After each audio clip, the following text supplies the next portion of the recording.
ಒಕ್ಕಲಿಗ ಮತ್ತು ದಲಿತರ ವಿರುದ್ಧವಾಗಿ ಮುನಿರತ್ನವರು ಮಾತನಾಡಿದ್ದಾರೆ ಅನ್ನೋಂಥ ಆಡಿಯೋ ರಾಜ್ಯ ರಾಜಕೀಯದಲ್ಲಿ ಸಾಕಷ್ಟು ಸದ್ದು ಮಾಡ್ತಾ ಇದೆ. ಈಗ ಸಿಎಂಗೆ ಒಕ್ಕಲಿಗ ನಿಯೋಗ ಬಂದು ದೂರನ್ನು ಕೂಡ ಕೊಟ್ಟಿರ್ತಕ್ಕಂಥದ್ದು. ಈ ಬಗ್ಗೆ ಮಾತನಾಡೋದಕ್ಕೆ ಶಾಸಕರಾದಂಥ ಕುಣಿಗಲ್ ರಂಗನಾಥ್ ಅವರು ಇದ್ದಾರೆ, ಅವ್ರನ್ನ ಮಾತನಾಡ್ಸೋಣ. ಸರ್, ನಿಮ್ಮ ಸಮುದಾಯ ದಲಿತ ಸಮುದಾಯದ ಬಗ್ಗೆ ಸಾಕಷ್ಟು ಅವಹೇಳನದ ಮಾತನ್ನು ಮುನಿರತ್ನವರು ಆಡಿದ್ದಾರೆ ಅನ್ನುವಂಥದ್ದು ಈಗಾಗಲೇ ಆಡಿಯೋ ಆಗಿದೆ, ಬಂಧನ ಆಗಿದೆ.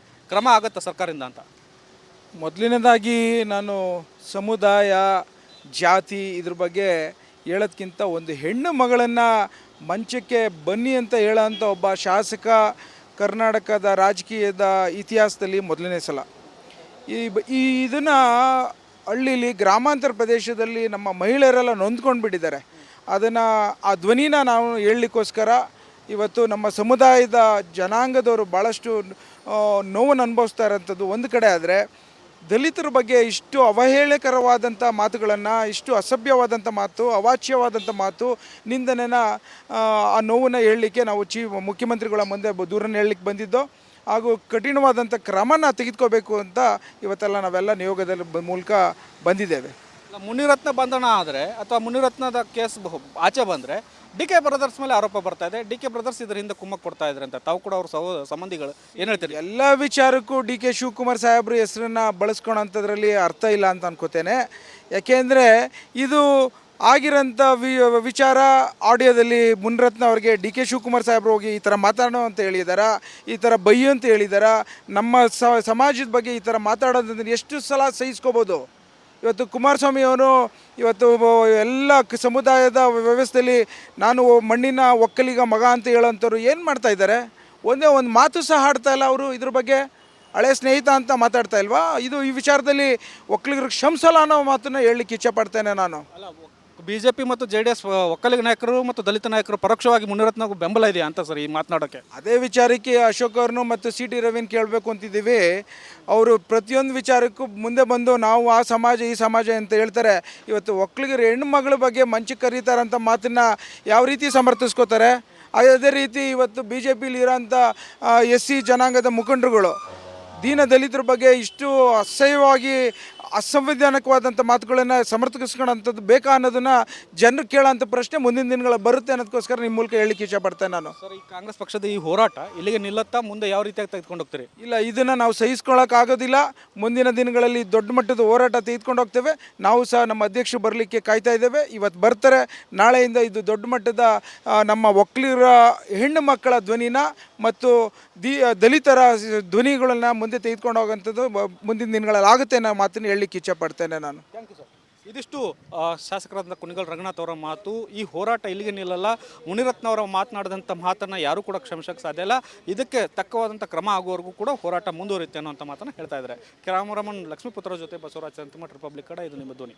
ಮುನಿರತ್ನವರ ಆಡಿಯೋ ಸಾಕಷ್ಟು ಸದ್ಯ ಮಾಡ್ತಾ ಇದೆ. ರಾಜ್ಯ ರಾಜಕೀಯದಲ್ಲಿ ಸಾಕಷ್ಟು ಆಯಾಮಗಳನ್ನು ಪಡ್ಕೊಳ್ತಾ ಇದೆ. ಈಗಾಗಲೇ CMಗೆ ದೂರನ್ನು ಕೊಟ್ಟು ಬಂದಿದ್ದಾರೆ ಒಕ್ಕಲಿಗ ನಿಯೋಗ. ಈ ಬಗ್ಗೆ ಮಾತನಾಡೋದಕ್ಕೆ ಶಾಸಕರಾದಂಥ H.C. ಬಾಲಕೃಷ್ಣ ಅವರು ಇದ್ದಾರೆ. ಸರ್, ಮುನಿರತ್ನವರ ನುಡಿಮುತ್ತುಗಳನ್ನು ತಾವು ಕೇಳಿದ್ರೆ ಅನ್ಕೊಳ್ತೇನೆ. ಒಂದು ಸಮಾಜ ಅಲ್ಲ, ಎರಡೆರಡು ಸಮಾಜಕ್ಕೆ ಮಾತಾಡಿದ್ದಾರೆ. ತಮ್ಮ ನಿಲುವೇನಾಗಿರುತ್ತೆ, ಸರ್ಕಾರದ ನಿಲುವೇನಾಗಿರುತ್ತೆ ಅಂತ? ಸರ್, ಮುನಿರತ್ನವರು ಬರೀ 2 ಸಮಾಜಕ್ಕೆ ಮಾಡಿರ್ತಕ್ಕಂಥದ್ದು ಅವೇಳನಕಾರಿ ಹೇಳಿಕೆ ಅಲ್ಲ. ಅದು ಇಡೀ ಸಮುದಾಯಗಳು ತಲೆ ತಗ್ಸ್ತಕ್ಕಂಥದ್ದು, ಹೆಣ್ಮಕ್ಳುಗಳು ತಲೆ ತಗ್ಸ್ತಕ್ಕಂಥ ರೀತಿಯಲ್ಲಿ ಎಲ್ಲ ಸಮಾಜದವರು ತಲೆ ತಗ್ಸ್ತಕ್ಕಂಥ ರೀತಿಯಲ್ಲಿ ಮಾತಾಡಿದ್ದಾರೆ. ಮುನಿರತ್ನವರ ಸಂಸ್ಕೃತಿ ಏನು ಅಂತೇಳಿ ಇಡೀ ದೇಶಕ್ಕೆ ಗೊತ್ತಿದೆ. ಅದು ಅವ್ರ ನಡವಳಿಕೆ ಏನು ಅಂತಂದರೆ, ಅವ್ರು ಯಾವ ರೀತಿ ಬಂದಿದ್ದಾರೆ, ಅವ್ರು ಯಾವ ರೀತಿ ರಾಜಕೀಯಕ್ಕೆ ಬಂದರು, ಯಾವ ರೀತಿ ಕಾಂಟ್ರಾಕ್ಟ್ರಾಗಿ ಯಾವ ರೀತಿ ಏನೇನು ನಡೆದ್ರು, ಇವೆಲ್ಲವನ್ನು ಸೂಕ್ತ ತನಿಖೆ ಮಾಡಬೇಕು ಅಂತೇಳಿ ನಾವು ಮುಖ್ಯಮಂತ್ರಿಗಳ ಹತ್ರ ಮನವಿ ಮಾಡಿದ್ದೀವಿ. ಈ ಥರದ ಹಣದ ದರ್ಪ ಅಥವಾ ಆಡಳಿತ ದರ್ಪ ಈ ಥರದ ಮಾತುಗಳನ್ನು ಆಡಿಸುತ್ತಾ ಅಂತ ಸರ್ ಅವ್ರನ್ನ? ಖಂಡಿತ. ಮೊದಲು ಹಣದ ದರ್ಪ, ಈಗ ಆಡಳಿತದ ದರ್ಪ, ಇವೆರಡೂ ಸೇರ್ಕೊಂಡು ಈ ರೀತಿ ಮಾತಾಡಿಸ್ತಾ ಇದ್ದಾವೆ. ಕೇಡ್ಗಾಲಕ್ಕೆ ನಾಯಿ ಮೊಟ್ಟೆ ಇಕ್ತು ಅಂತಾರಲ್ಲ, ಹಂಗೆ ಅವ್ರ ಕೇಡ್ಗಾಲ ಶುರುವಾಗಿದೆ. ಅದರಿಂದ ಈ ರೀತಿ ಮಾತಾಡ್ತಾ ಇದ್ದಾರೆ, ಇದರಿಂದ ಅನುಭವಿಸ್ತಾರೆ. ಇಂಥ ಜನಪ್ರತಿನಿಧಿ ಶಾಸಕನಾಗಿ ಮುಂದುವರಿಯೋಕ್ಕೆ ಯೋಗ್ಯತೆ ಇದೆಯಾ ಅಂತ ಸರ್? ನಮ್ಮ ಜನ ತೀರ್ಮಾನ ಮಾಡಬೇಕು. ಮತ್ತು ಯಾರು ನಾವು ಅವ್ರನ್ನ ಬೆಳೆಸಿ ನಮ್ಮ ಪಕ್ಷದವರು ತಪ್ಪು ಮಾಡಿದ್ದಾರೆ, ಅದರ ಪ್ರಾಯಶ್ಚಿತವನ್ನು ಈಗ ಅನುಭವಿಸ್ತಾ ಇದ್ದಾರೆ. ಈಗಿರ್ತಕ್ಕಂಥ ಪಕ್ಷದವರು ಅದರ ಬಗ್ಗೆ ಆಲೋಚನೆ ಮಾಡಬೇಕು. ಸರ್, ಈಗ BJP ಅವರು ಉಲ್ಟಾ ನಿಮ್ಮ ಕಾಂಗ್ರೆಸ್ ಪಕ್ಷದ ಮೇಲೆ ಆರೋಪ ಮಾಡ್ತಾ ಇದ್ದಾರೆ. ವೈಫಲ್ಯವನ್ನು ಮುಚ್ಕೊಳ್ಳೋದಕ್ಕೋಸ್ಕರ ಈ ಆಡಿಯೋ ಬಿಟ್ಟಿದ್ದಾರೆ. ಯಾರು ವೈಫಲ್ಯನೂ ಯಾರು ಮುಚ್ಕೊಳ್ಳೋದಕ್ಕೆ ಹೋಗೋದಿಲ್ಲ. ವೈಫಲ್ಯನ ಬೇರೆ ಯಾವುದೋ ವೈಫಲ್ಯನ ಮುಚ್ಕೊಳ್ಳೋದಕ್ಕೋಸ್ಕರ ಮಾಡಿರ್ತಕ್ಕಂಥದ್ದಲ್ಲ.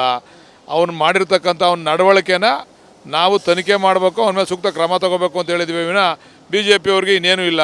BJP ಅವ್ರನ್ನ ಕೇಳಲಿಕ್ಕೆ ಇಚ್ಛೆ ಪಡ್ತೀನಿ, ದಲಿತರಿಗೆ ಮತ್ತು ಒಕ್ಕಲಿಗರ ಹೆಣ್ಮಕ್ಳಿಗೆ ಮಾಡಿದಂಥ ಅವಮಾನ ಅವರು ಅದನ್ನು ಸ್ವೀಕಾರ ಮಾಡ್ತಾರಾ ತಿರಸ್ಕಾರ ಮಾಡ್ತಾರಾ ಅಂತೇಳಿ ಮೊದಲು ಹೇಳಿ ಆಮೇಲೆ ಅದ್ರ ಬಗ್ಗೆ ನಾವು ಮಾತಾಡ್ತೀವಿ. ಸರ್, ಈಗ ಡಿ ಕೆ ಬ್ರದರ್ಸ್ ಕುಮ್ಮಕ್ಕಿದೆ ಇದರಿಂದ. ಗ್ರಾಮಾಂತರದಲ್ಲಿ ಸೋತಿದ್ದಕ್ಕೆ ಅವ್ರನ್ನ ಟಾರ್ಗೆಟ್ ಮಾಡಿದ್ದಾರೆ ನಾನು ಅಂತ ಅವರೇ ವಿಡಿಯೋ ಮಾಡಿ ಬಿಟ್ಟಿರ್ತಕ್ಕಂಥದ್ದು. ಈಗ ನಾವು ಈ ರೀತಿ ಸೋತ ಮೇಲೆ ಇದ್ರಿಂದ ಮಾತಾಡಿ ಅಂತ ಹೇಳಿದ್ವಿ. ನಾವು ಗೆದ್ದಿ ತಲೆ ತಿರುಗಿ ಮಾತಾಡಿರ್ತಕ್ಕಂಥದ್ದು ಇದು. ಯಾವ ಡಿ ಕೆ ಬ್ರದರ್ಸು ಕೂಡ ಇವರಿಂದ ಕುಮ್ಮಕ್ ಮಾಡ್ತಕ್ಕಂಥ ಅವಶ್ಯಕತೆ ಇಲ್ಲ. ಗೆದ್ದುಬಿಟ್ರಲ್ಲ ಎಂಪಿನ, ಸ್ವಲ್ಪ ತಲೆ ಜಾಸ್ತಿ ತಿರುಗ್ತು, ಅದಕ್ಕೆ ಈ ದುರಾಂಕಾರದ ಮಾತುಗಳು ಆಚೆ ಬಂದಿರತಕ್ಕಂಥದ್ದು. ಅದಕ್ಕೆ ತಕ್ಕ ಪ್ರಾಯಶ್ಚಿತ ಆಯ್ತದೆ. ಈಗ ಸರ್ಕಾರ ಯಾವ ರೀತಿಯ ಕಟ್ಟುನಿಟ್ಟಿನ ಕ್ರಮ ತೆಗೆದುಕೊಳ್ತದೆ ಅಥವಾ ಮೂಲೆ ಗುಂಪಾಗತ್ತ ಕೇಸು ಅಂತ ಸರ್? ಕಾನೂನು ರೀತಿಯಲ್ಲಿ ಸರ್ಕಾರ ಕ್ರಮ ತೆಗೆದುಕೊಳ್ತದೆ. ಒಕ್ಕಲಿಗರು ದಲಿತರು ಇದಕ್ಕೆ ಬೆಂಬಲವಾಗಿ ನಿಂತು ಕ್ರಮ ಆಗುತ್ತೆ ಸರ್. ಒಕ್ಕಲಿಗರು ದಲಿತರೇ ಅಲ್ಲ, ಇಡೀ ಸಮಾಜ ಬೆಂಬಲವಾಗಿ ನಿಂತ್ಕೋಬೇಕು. ಇವತ್ತು ಒಕ್ಕಲಿಗರ ಬಗ್ಗೆ ಮಾತಾಡೋನೆ, ನಾಳೆ ವೀರಶೈವರ ಬಗ್ಗೆ ಮಾತಾಡ್ತಾನೆ, ನಾಳೆ ಬ್ರಾಹ್ಮಿಣ್ಸ್ ಬಗ್ಗೆ ಮಾತಾಡ್ತಾನೆ, ನಾಳೆ ಇನ್ನೊಬ್ಬರ ಬಗ್ಗೆ ಮಾತಾಡ್ತಾನೆ. ಹೆಣ್ಮಕ್ಳು ಯಾವುದೋ ಒಂದು ಸಮಾಜಕ್ಕೆ ಸ್ಥಿಮಿತವಾದಂಥ ಹೆಣ್ಮಕ್ಳಲ್ಲ, ಎಲ್ಲ ಹೆಣ್ಮಕ್ಳ ಬಗ್ಗೆನೂ ಮಾತಾಡ್ತಾನೆ. ಅದರಿಂದ ದಯಮಾಡಿ ಇಡೀ ಸಮಾಜ ಇದ್ರ ವಿರುದ್ಧ ನಿಂತ್ಕೋಬೇಕು. ಇದಿಷ್ಟು ಬಾಲಕೃಷ್ಣ ಅವರ ಮಾತು. ಸಮಾಜವೇ ಮುನಿರತ್ನವರ ವಿರುದ್ಧವಾಗಿ ನಿಂತ್ಕೊಂಡು ಕ್ರಮ ಆಗುವಂಥ ಕೆಲಸವನ್ನು ಮಾಡಬೇಕು ಅನ್ನೋ ಒತ್ತಾಯವನ್ನು ಮಾಡ್ತಾ ಇದ್ದಾರೆ. ಕ್ಯಾಮ್ರಾಮನ್ ಲಕ್ಷ್ಮೀಪುತ್ರ ಜೊತೆ ಬಸವರಾಜ್, ಸೆಂಟಿಮೀಟರ್ ರಿಪಬ್ಲಿಕ್ ಕನ್ನಡ. ಇದು ನಿಮ್ಮ ಧ್ವನಿ. ಕ್ಯಾಪ್ಟನ್ ಅರ್ಜುನ್ ಕೊಂದಿದ್ದು ಯಾರು? ಅವ್ರ ನರೇಟಿವ್ ಎಲ್ಲಿ ತಂದಿಟ್ಟಿದ್ದಾರೆ ಅಂತಂದ್ರೆ ಸಂಪತ್ತನ್ನ ಹಂಚಿಬಿಡೋದು ಅಂತ. ಇದು ಸ್ಟುಡಿಯೋ ಟಿಪ್ಪು ಜಯಂತಿ ಮಾಡಕ್ಕೆ ಅವ್ರಿಗೆ ಖಂಡಿಸಿದ್ರು. Very nice. ಯಾರು ತಪ್ಪು ಮಾಡಿರೋದಿಲ್ಲಿ? ಓಲೈಕೆ ಹೇಳಿಕೆ ಇದು ಅಂತ ಹೇಳಿ ಯಾಕೆ ಪರಿಗಣಿಸಬಾರದು? ವೇದಿಕೆ ಇದು ಫೋಟೋ ಎಲ್ರಿಗೂ ಒಂದು ಟೈಮ್. ನಿಮ್ಮ ಸಮಯ ಮುಗಿದಿದೆ. ಅವ್ರು ಹೇಳೋಕ್ಕಿಂತ ಮುಂಚೆನೆ ಹೇಗೆ ಪ್ರತಾಪ್ ಸಿಂಹ ಪಾಸ್ ಕೊಟ್ಟಿದಂತ ಆಗ್ಲಿ ಡಿಕ್ಲೇರ್ ಆಗೋಗಿತ್ತು ಅಂತ ನನಗೊಂದು ಡೌಟ್ ಬಂತು. ಸಾಕು ನಿಲ್ಸಿ. ಕೆಟ್ಟ ಪದ ಬಳಕೆ ಕಾಂಪಿಟೇಷನ್ ಇಟ್ಟಿಲ್ಲ ನಾವಿಲ್ಲಿ.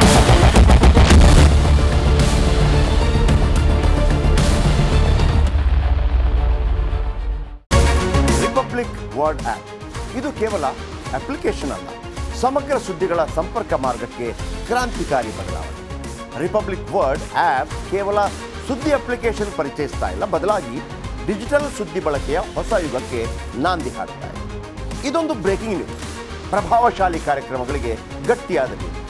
ಇಲ್ಲಿ ಕೇವಲ ತಾಜಾ ಸುದ್ದಿ, ಅದರ ನೇರ ಪ್ರಸಾರ ಮತ್ತು ಚರ್ಚೆಗಳಿಗೆ ಮಾತ್ರ ಅವಕಾಶ. ರಿಪಬ್ಲಿಕ್ ವರ್ಲ್ಡ್ ಆಪ್ ಡೌನ್ಲೋಡ್ ಮಾಡಿಕೊಳ್ಳಿ. ಗೂಗಲ್ ಪ್ಲೇಸ್ಟೋರ್ ಮತ್ತು ಆಪಲ್ ಆಪ್ ಸ್ಟೋರ್ನಲ್ಲಿ ಲಭ್ಯವಿದೆ. ನಮಸ್ಕಾರ, ಕರ್ನಾಟಕ ಪ್ರೈಮ್ ಟೈಮ್ಗೆ ಸ್ವಾಗತ. ನಾನು ಜಯಪ್ರಕಾಶ್ ಶೆಟ್ಟಿ. ಇಡೀ ಕರ್ನಾಡು ಇವತ್ತು ರೆಬೆಲ್ ಆಗಿ ನಿಂತಿದೆ. ಈ ಹಗರಣಗಳನ್ನು ಸದನದಲ್ಲಿ ಪ್ರಸ್ತಾಪ ಮಾಡಲು ಕೂಡ ಕಾಂಗ್ರೆಸ್ ಹಿಂದೇಟು ಹಾಕಿದ್ದೇಕೆ? ನಿಮ್ಗೆ ಸಂಬಳ ಅದಕ್ಕೆ, ನಿಮಗೆ ವಾಹನ ಅದಕ್ಕೆ, ನಿಮಗೆ ವೆಪನ್ ಅದಕ್ಕೆ, ನೀವು ಅದನ್ನು ಸೆರೆ ಹಿಡಬೇಕಾಗಿತ್ತು. ನೀವು ವಿದ್ಯುತ್ ಬರ ಇದೆ ಅಂತ ಹೇಳ್ತಾ ಇದ್ದೀರಿ, ಎಲ್ಲಿ ಬರ ಇದೆ ನೀವು ಹೇಳಬೇಕು. ಪಾಕಿಸ್ತಾನ್ ಆಕ್ಯುಪೈಡ್ ಕಾಶ್ಮೀರ್ ಅದು ಎಂದೆಂದಿಗೂ ನಮ್ಮದು. 40 ಮೆಷಿನ್ಗಳು ತಂದಿತ್ತು ನೋಟ್ ಎಣಿಸುವುದಕ್ಕೆ, ಅದೇ ಹಾಳಾಗಿದೆ. ಮಥುರಾದ ಗಲಾಟೆ ಇದೆಯಲ್ಲ, ಅದು ಸ್ಥಳೀಯವಾಗಿ ಕೂತು ಪರಿಹರಿಸಬಹುದಾದಂಥ ಕಾನೂನಿದೆ. ಗ್ಯಾರಂಟಿ ಯೋಜನೆಯಿಂದ ನಷ್ಟ ಆಗಿದೆ, ಲಾಭ ಆಗಿದೆ, ದಯವಿಟ್ಟು ಹೇಳಿ. Dawood Ibrahim most wanted criminal ಯಾವಾಗಾದ ಅಂದರೆ ಇಲ್ಲಿ ತನಕ ಭಾರತ ದೇಶದಲ್ಲಿ ಓರ್ವ ದಲಿತ ಪ್ರಧಾನಿಯಾದಂಥ ಇತಿಹಾಸವೇ ಇಲ್ಲ.